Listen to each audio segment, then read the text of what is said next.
Atmospheric reverse क्या है और भारत में ये बारिश के लिए कितना जिम्मेदार है? देखिए, जो आपका सवाल था कि फ्लाइंग रिवर क्या है या एटमॉस्फेरिक रिवर क्या है, तो फ्लाइंग रिवर जो है ये ज़्यादातर अमेजन बेसिन में ये वर्ड यूज़ होता है। जैसे देखा हमने भी लिटरेचर में कि जो वहाँ पे large quantity of water vapour है तो वो वहाँ से जो है साउथ अमेरिका पे फैलता है, ड्रिफ्ट होता है और उसकी वजह से बारिश होती है, रेन फॉरेस्ट है वहाँ पे, इस तरह सब वो चीज़ें हैं।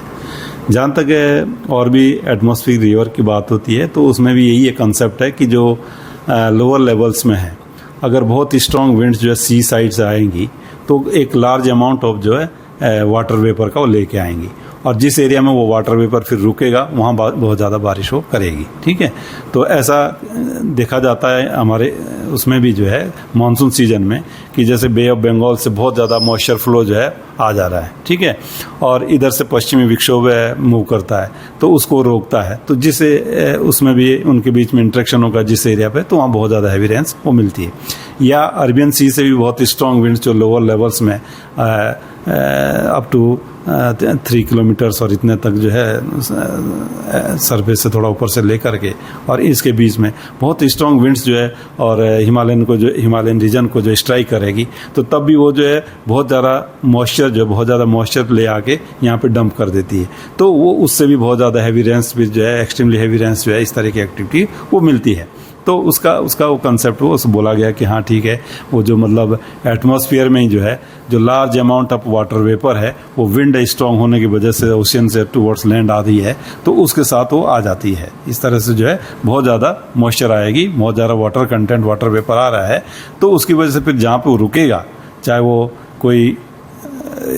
ऑब्स्ट्रक्शन उसके लिए हिल्स वगैरह का है या फिर जो है कोई दूसरा वेदर सिस्टम उसको रोक रहा है, तो तब उस एरिया पे जहाँ पे इस तरह का इंटरेक्शन उनके बीच बन रहा है तो वहाँ बहुत ज़्यादा हैवी रेन्स जो है वो मिलती है। तो इस तरह की चीज़ें बिल्कुल है। पीछे भी आपने देखा कि 2021 में जो है बहुत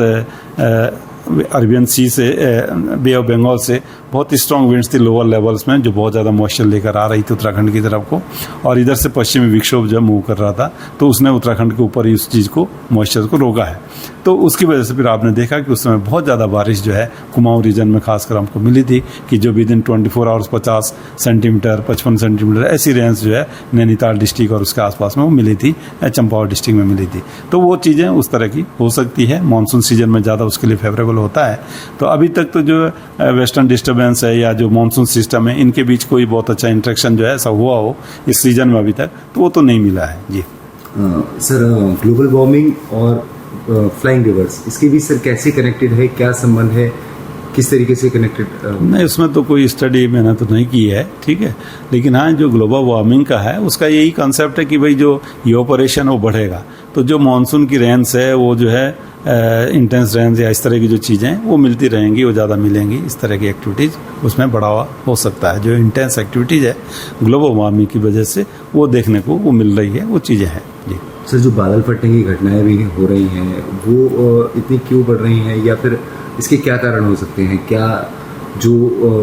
उत्तराखंड में भी देखा गया या हिमाचल में देखा गया पहले, तो इसके सर क्या रीज़न हो सकते हैं और कितना ही खतरनाक है चीज़? नहीं, देखिए, बादल फटने की जो घटनाएं हैं ठीक है, एक तो वही है कि जो है 100 mm या उससे ज़्यादा रेन आपको कहीं पे मिलनी चाहिए,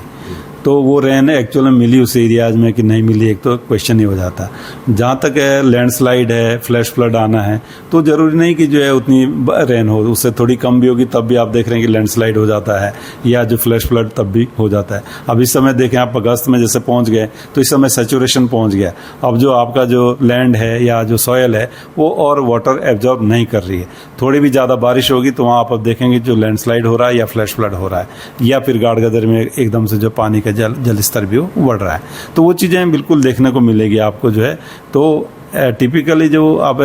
वो बोलेंगे कि क्लाउड बस्ट है वो तो 100 mm से ज़्यादा रेन उस एरिया पे या उसमें 1 घंटे में वो मिलनी चाहिए, तब आप उसको बोलेंगे ये क्लाउड बस्ट है। लेकिन अदरवाइज तो ये कि ठीक है, हिल्स में आप देखेंगे जो लैंडस्लाइड और ये है ये 5-6 सेंटीमीटर भी बारिश कहीं हो जाती है 1 घंटे में, तब भी आपको जो है लैंडस्लाइड या फ्लैश फ्लड वो दिखता है। तो कहीं ना कहीं ये कि एग्जैक्टली डेटा उस तरह का वो रहा है कि नहीं रहा, ये चीज़ देखने को देखनी चाहिए। और यहाँ तो हमने देखा कि उत्तराखंड में जो क्लाउड बर्स्ट की इवेंट्स होती है तो वो आपका नैनीताल डिस्ट्रिक्ट है, देहरादून डिस्ट्रिक्ट है, पौड़ी है, चंपावत है, इनके अलोंग भी मिलती है, जो फुटिल के अलोंग क्या कहा देख सकते हैं। और यहाँ पे हमें देखना कि अगर इतनी रेन मिल भी रही है तब भी बहुत ज़्यादा नुकसान नहीं कर पाती। ड्रेनेज सिस्टम एक तरह से ठीक है, ड्रेन हो जाता वाटर जो है। और दूसरा जो है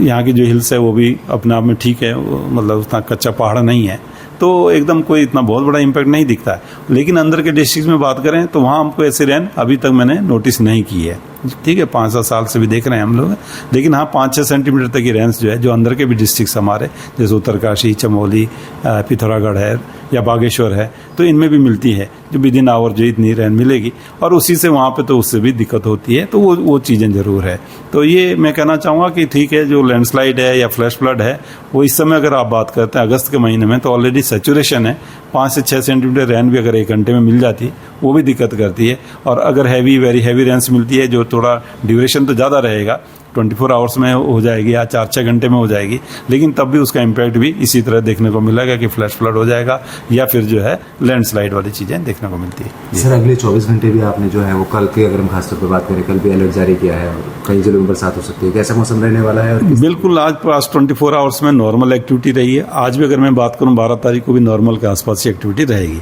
लेकिन कल जब आप जा रहे हैं 13 तारीख को तो जो एक्टिविटी बढ़ रही है, तो कल आप देखेंगे कि ज़्यादातर जगहों में हल्की से मध्यम बारिश है और उसके साथ जो हैवी से वेरी हैवी रेंस है। तो उसमें अंदर के जो डिस्ट्रिक्ट हमारे चमोली, उत्तरकाशी और बागेश्वर, इनमें हमने हैवी से वेरी हैवी रखा है। और बाकी जो गढ़वाल के डिस्ट्रिक्ट है उनमें भी हैवी रेंस रखी है। कुमाऊं रीजन में देखेंगे तो बाकी में नैनीताल के लिए हैवी रेन बोला है और जगह उतना कुमाऊं रीजन में फिर नहीं लग रहा है, लेकिन फिर भी इंटेंस स्पेल है, वो चीज़ें आपको ज़्यादातर हिल्स में वो देखने को मिलेगी। तो कहीं ना कहीं कल जो है एक्टिव मानसून जो है वो रहना चाहिए, ऐसा वो दिखता है।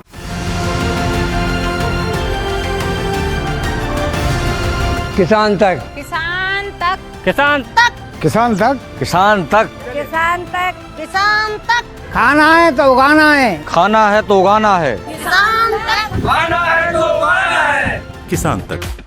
खाना है तो उगाना है।